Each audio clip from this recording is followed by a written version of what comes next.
Do a little bit more audio work. I've made some changes.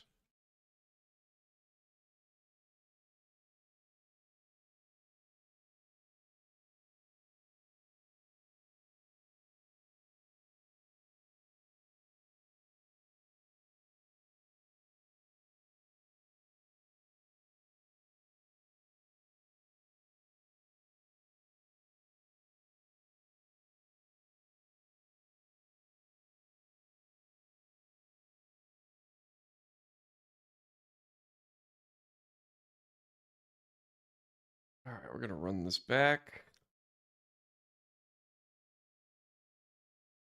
Test and stuff. I made some configuration changes, so hopefully this is all working okay. I've already streamed a couple hours today, so we're not going to go too overkill. But I want to make sure that the new setup is not jank. So let me know if anything's being weird on stream. Let me know if there's any quality issues or what have you. Okay. I need to design the new... Well, we already got this. This little wobbly guy sounds good. So we need to balance some of this stuff together. All right, multi-band.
It probably sounds choppy because of the ducking. I left the ducking on, so that might have caused a little bit of an issue.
All right, little bit of multi-band. That actually tightened it up quite a bit. Loudness and other stuff should probably get bundled to group other. Not that I anticipate a whole lot of ducking needed here, because this is just going to be background elements that tie it all up.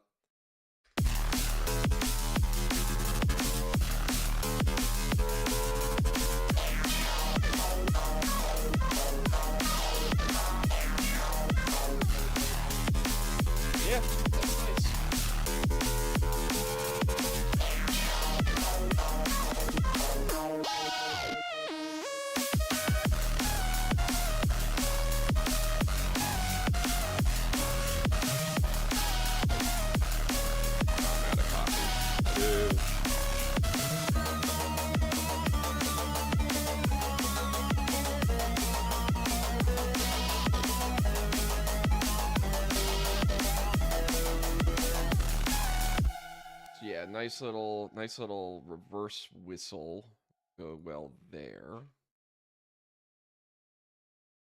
Sample based, probably better if I do a sample. So white noise.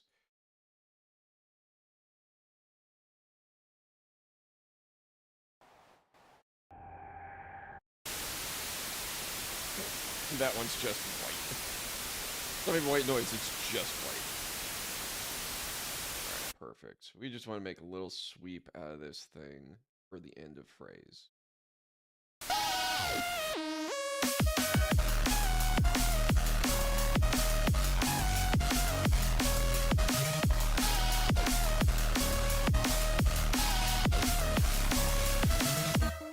And then do a filter with an aggressive.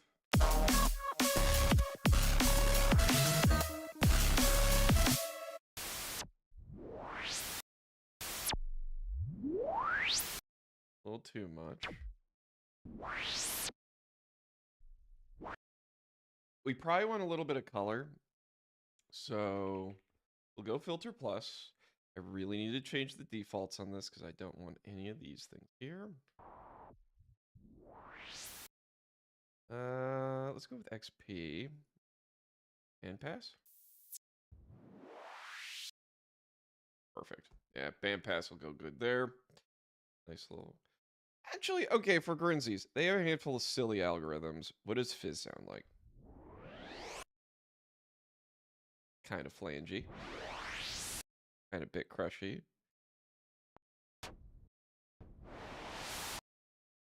Fizz. Done. That's actually a very cool little effect.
Different effect.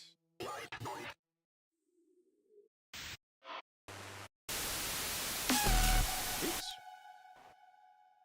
White 1, noise 1. Then we'll duplicate.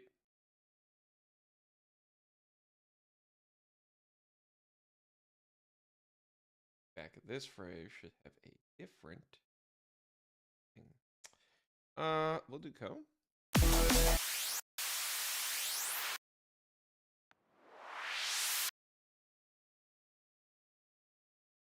Adjust the pitch, kind of shift it around.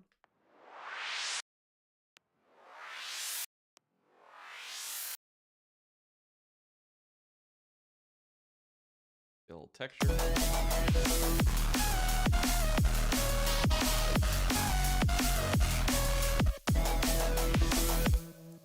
don't know if that necessarily needs maybe a crash then. This pacing's good.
Probably just a bit longer, honestly. Let it be a nice slow sweep up.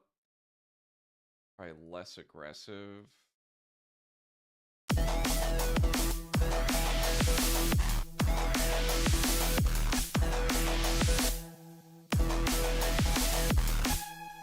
Yeah, some simple white noise.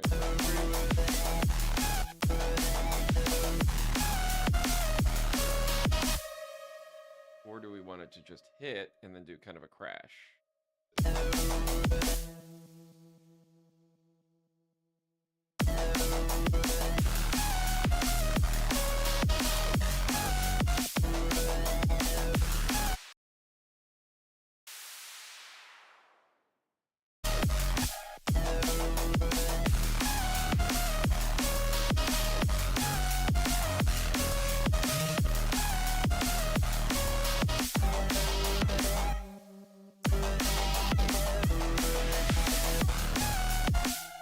Yeah, I don't think you need that. I think you need more of a crash element to keep it tidy. Let's cheat with a crash.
Yeah, that works.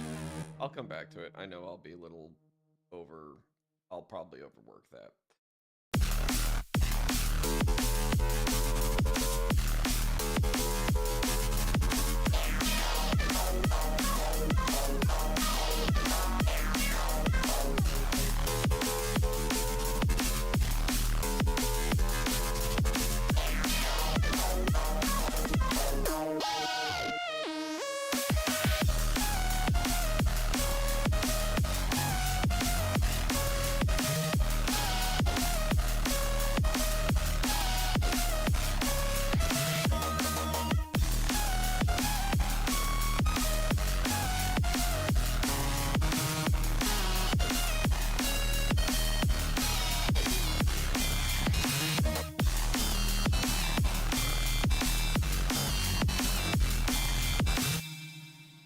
That leads to kind of plain.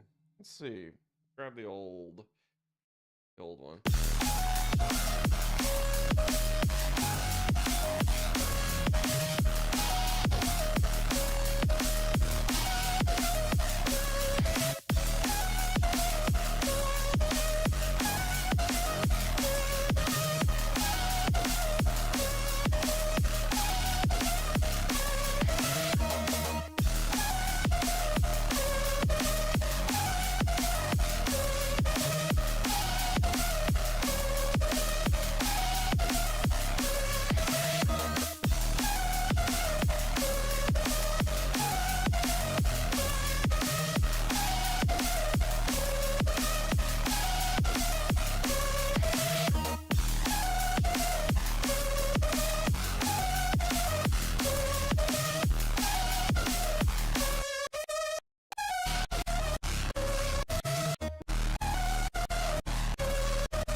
That's the idea.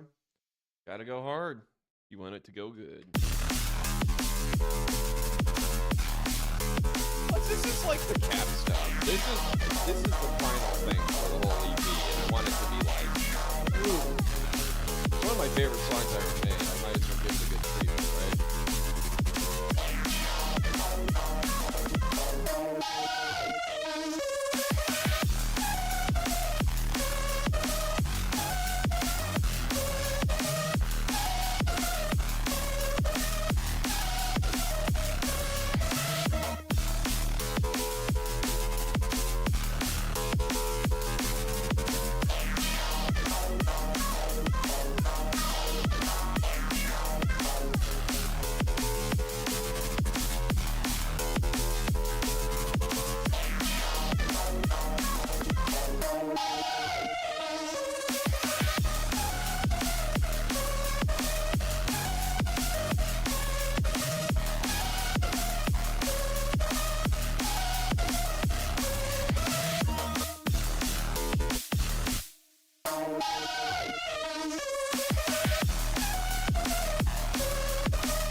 Cato Z. Will I ever make a stream reviewing songs from people in the Discord or music challenges? Good question. Never say never. It's not on my list right now, but I think at some point I will. Neon 10, welcome. Hands yellow, heart red. I'm guessing it's one of these. Like,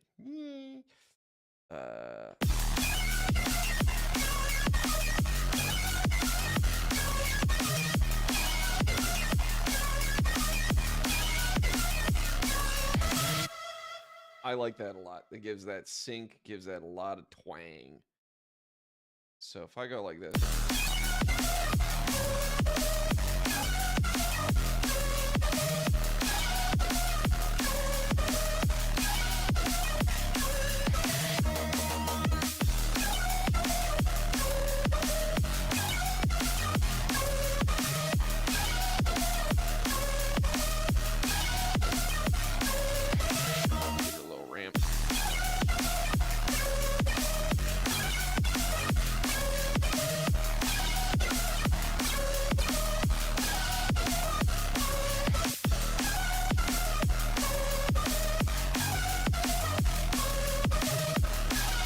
A little bit of pitch with that feel.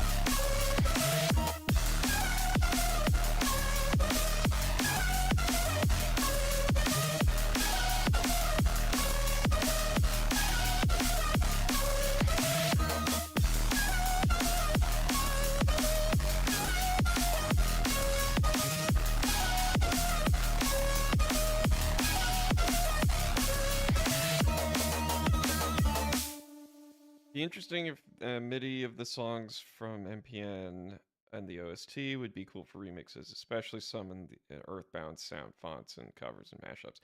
Honestly, people have done a lot of interesting covers already just by kind of rebuilding stuff from scratch. I know that there was some really fun ones for the Five Nights at Funky's. Oh, Friday Night Funkin'. That's the one. They've done a couple covers for that, which were fun.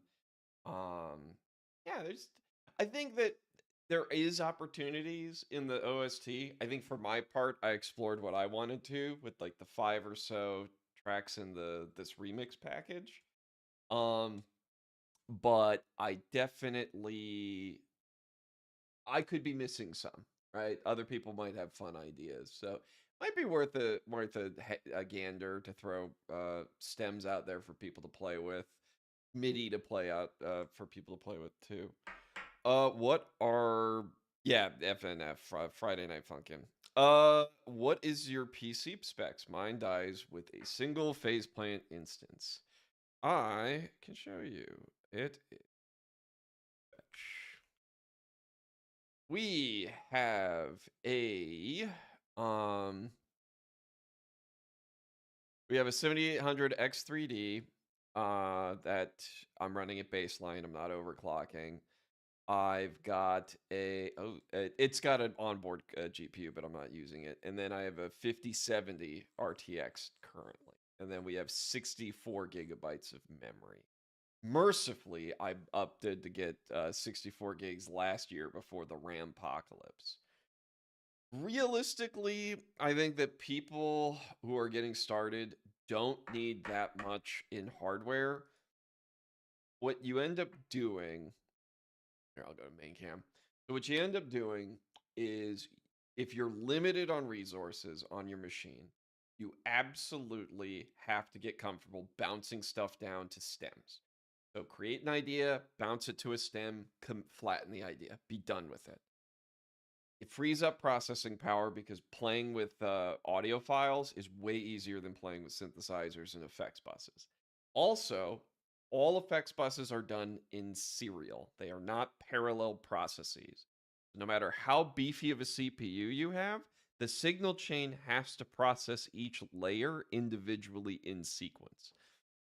So individual components don't get to offload that processing. That is done in serial through the CPU. So you need to flatten that crap out to remove the overhead.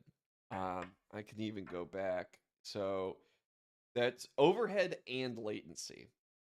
So in Bitwig, I do like that it's got, save this before I break anything. In the mixer section, it's hard to see here, but they have these little millisecond notices. They are showing the delay that is being created by each of the buses. And then at the end, we have a total bus delay of like the sum of all of these. They are compounding processor hits. So if you're resource poor, you absolutely flatten shit down. You flatten it as you go, step by step by step by step, because it will give you overhead back to then create a new patch and build something off of it. Also, while I'm effects heavy, I'm very deliberate about what I use. I do not, when I can help it, use a lot of out of box stuff. I use Faceplant a lot because I like the way that it's organized, and Bitwig Polygrid plus the effects buses does the same thing, just not in a cohesive package and interface. So I find myself going to Faceplant a lot just because it's like easy to route a bunch of stuff around and be done, like from a user perspective. But from an actual processes perspective, they're doing something identical. They are lean plugins being manipulated by modulators connected to generators within the generation chain. So you want to be deliberate about what you use and how you use it. If you're going and hunting for like 1,000,001 plugins, I'll tell you, I've seen a lot of them. And they all do the same 10 things with just a different wrapper around it. It's either EQing, that is adjusting the frequency spectrum. They are dynamics, either individual components of that frequency spectrum or the whole sound as a whole. So compressors and limiters and things like that. Offshoot of that are clippers. Distortion is basically pushing a gain through a clipper or a wave transfer shape to shape the sound as it goes through the transfer. And then phase modulation stuff. Phaser, chorus, flanger, all of those kind of core fundamental phase interrupters, adjusters, creates that texture and that stereo spread. All plugins of all kinds are derivatives of that stuff. You can get really, really, really far with in-DAW plugins, which run really fast, run really lean, and are really stable. Have I studied audio engineering or career related to it? Jeez, try that again. Have you studied audio engineering or career related to it? I haven't studied it. I've learned all of the stuff that I've learned has just been through trial and error and research. YouTube was a great resource. Try to read some when I can. There's lots of blogs with lots of info. Have I considered a career in it? Yes and no. I would end up being an engineer. Actually, I probably wouldn't even be an engineer because I'm missing core skills as a technician to be working a console. Not that I don't understand what's going on, but I actually am probably missing some real fundamentals. I could maybe intern at a recording studio and learn a lot and be really effective at mixing bands and performers and putting together mixes for people. But I don't think I'd be able to jump into it. I'd need like some extra schooling for some really specific high level technical skill stuff. Production work, man, it's a fucking shit show out there. It is incredibly competitive, and the interesting jobs are already taken by people that know other people. You have to be networking since you were 15 and never stopped. And then you can maybe get a shot at a production gig, either in film, TV, or games. And then from there, your portfolio means you're going to be able to get more work from that. Hugely competitive and incredibly high stress. I don't think I would enjoy trying to hustle that as my main time job. In fact, it was already hard enough to hustle to try to make my DJing work part time. I couldn't get that to happen, and I worked really hard at that in my 20s, and I made schmeckles. I made a pittance. You do this because it's fun. Those that get to do it for a living are just incredibly lucky while also being incredibly talented. Why don't? Oh, hang on, I'm missing stuff. Sorry. I was thinking about Brandish, an underrated series from Brandish. Okay. Why don't you use a serum instead of a phase plant? Good question. One, phase plant was I like the way that the interface is composed, where you can take the routing pieces and push them around. I also like that the effects bus was right there at the front, which was really easy to use. Serum is it has better wavetable tools. And now with Serum 2, it has incredible cohesion across its system. It's actually a really good update. However, Steve Duda is an asshole. He does not want to support Linux at all. He refuses. Even though I bet you that asshole does use it at home for everything except for music production because he's lazy. And he made his product not Linux compatible. Furthermore, Serum 1 used to work under Wine because the way that they had chosen the rendering toolkit, the thing that like renders the different panels, that was a particular architecture. I think it was DVKX. I'm probably getting this wrong. This is deep in the weeds, like computer shit. But the engine that was running the tiling was solved. Somebody in Wine has already ported it over, so it worked. Then they updated it to a new drawing toolkit, and the Wine developers have not figured out how to replicate that yet on their end. And they're not likely going to because it's a legacy way of rendering stuff. And all of the plugin manufacturers decided to do the same fucking thing this year. Omnisphere 3 used that engine. Serum 2 used that engine. If Faceplant updates to a Faceplant 2, they'll probably use it too. And the reason that they do it is because they want to have support that has a long tail across the product's lifeline or lifetime. So if it's robust and it works and it's stable and it's got a long support time, They don't have to fix their thing when that core component breaks down the road. And that's why people hate making plugins for Linux, because any number of pieces of that puzzle can absolutely blow up and then break a piece of code. And then you're stuck supporting something that they broke on their end. And I understand that logic. But Windows blows. It blows. It's becoming the most bloatware, resource intensive bastard of a system. And it's awful to run with. I hated it. I was getting so tired of it. And now it's being chock full of AI. So all these people that refuse to touch the Linux ecosystem are just losing me over time. So it's like, hey, Serum 10 now blows you in your sleep and it's awesome. I'm not touching it ever. Because if they refuse to jump in this boat with me and the other people scrapping and punching and fighting for our lives down here, then I'm not giving them any more money. And that's the thing. I only have so much money to spend. That's why I bought shit like this. This doesn't need to work on Windows. It's a synth. It works by itself. It has limitations, sure, but I know that as long as this thing turns on, I can get sounds to squirt out of it. Uh, Plugins are just a wild west. Either either the Wine compatibility layers work or they don't. You know why I'll give Melda money forever? Melda plugins, which, by the way, for those that don't have them, an excellent suite of free plugins. I absolutely recommend them. They work, they're lean, and they are very technically minded. You can use them pretty well. Um, the the Melda people patched their plugins to work better under Wine. As an official patch note that they fixed something because it broke at one point in time. So you know what?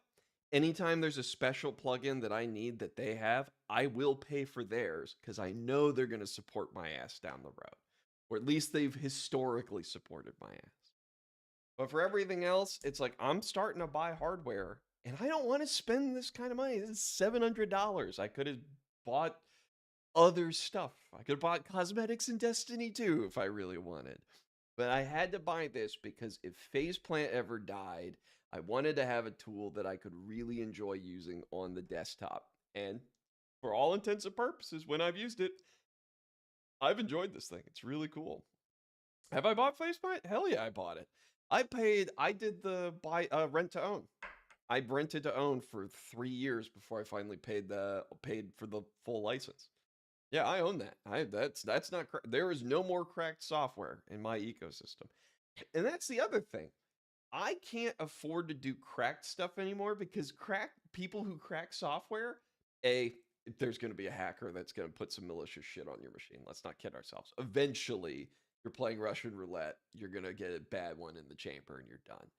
But more importantly is compatibility. They're not really trying to make it compatible for whatever. If that crap breaks, there is no way I'm going to unwind a crack for a Windows plugin under Linux umbrella. It's like, no way. That's going to be a fucking nightmare. It's already bad enough to get other stuff to work. But yeah, let me see. Now that I think about it, there was not another SYN entry from you since the first one, 2020. That's right. I only did the one. They reached out to me to do the project. It was their first inauguration of that project, and it was fun to do. But I knew from the outset that like that was a one and done for me. One, I knew that if it did well, it was going to be a great place for people to go contribute remixes and music for that niche community so that they could all kind of like share in their fandom. Two, I didn't want to detract from anybody. I wanted to make something cool and then let them go be successful and do their own thing. And three, I like Madness Combat, but I am not a Madness Combat musician. That makes sense? I make music for everything. I happen to have a very successful project partnered with the lovely people at Giving Tree, Swain and Crinkles, but that is a project. That is not my identity, nor do I identify under that. And I know I say this with tremendous irony as I do a remix package for that project. But I did it for fun and maybe for a bit of engagement. But generally speaking, I am a person who contributed to that universe. I am not a person of that universe. Does that make sense? I don't know. Maybe it does. Maybe it does. All right. This was a good 30-minute test before I round out the new year with like 3 hours worth of streaming. Can you guys confirm for me if the stream was stable? I don't think I saw anything crash. I don't think I had any dropouts on this. So let me see here. Yeah, 0 drop frames from network on my end. So I think we're looking pretty good. This is looking a little soft other than that.